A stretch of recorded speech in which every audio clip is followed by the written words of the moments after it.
Di ujung sebuah jalan antah berantah di mana gagak dengan angkuhnya menatap awan, di mana matahari merendamkan diri ke dalam batas gunung.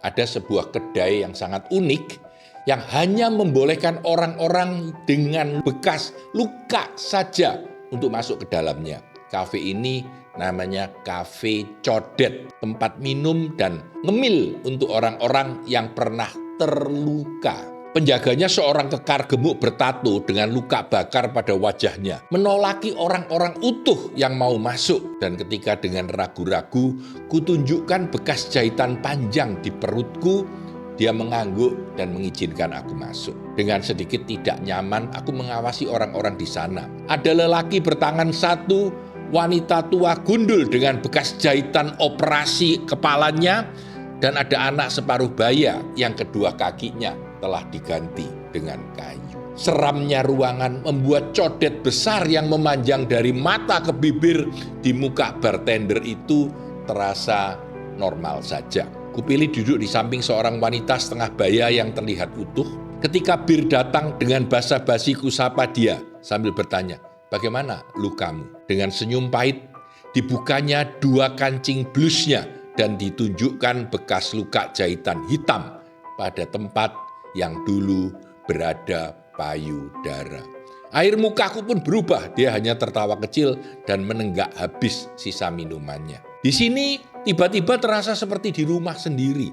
Ada kenyamanan yang aneh, ada kebersamaan yang mengendap. Semua orang seperti ku kenal, seperti sahabat yang sudah tidak asing lagi. Apakah penderitaan yang sama mendekatkan kita satu dengan lainnya? Ataukah empati yang tanpa sadar membuatku nyaman di sini? Sore itu perlahan aku mulai melihat kehidupan dengan kacamata yang berbeda. Hidup ternyata penuh luka, pikirku. Betapa banyaknya kegetiran yang telah melanda, betapa pahitnya masing-masing hidup ini. Rasanya tidak adil kalau kita terlalu berharu biru menceritakan kesedihan kita. Dan ketika aku keluar dari Kafe Codet, kuusap pelan-pelan bekas lukaku di perut yang menyanyikan lagu syukur. Luka adalah bagian dari kehidupan, bekas sisa kepahitan yang membekas. Setiap orang memilikinya, sebagian ada yang sangat dalam, ada luka baru, bahkan mungkin luka lama yang masih menganga lebar dan bernanah.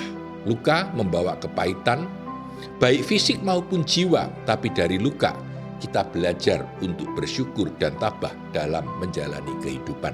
Kepahitan setidaknya mengajarkan kita 4 hal, kata seorang pendeta Tibet. Kearifan, ketabahan, kasih sayang, dan rasa hormat pada kenyataan. Selamat menikmati codet Anda. Tulisan ini dari buku saya yang lama, Kancing Sang Nenek. Ini 13 tahun lalu saya buat ya. Kebetulan kemarin saya baca ulang dan saya masih berpikir alangkah indahnya kepahitan itu dan sharing dengan teman-teman sekalian. Semoga ini berguna untuk Anda. Saya Tanah Di Santoso, sukses selalu untuk Anda.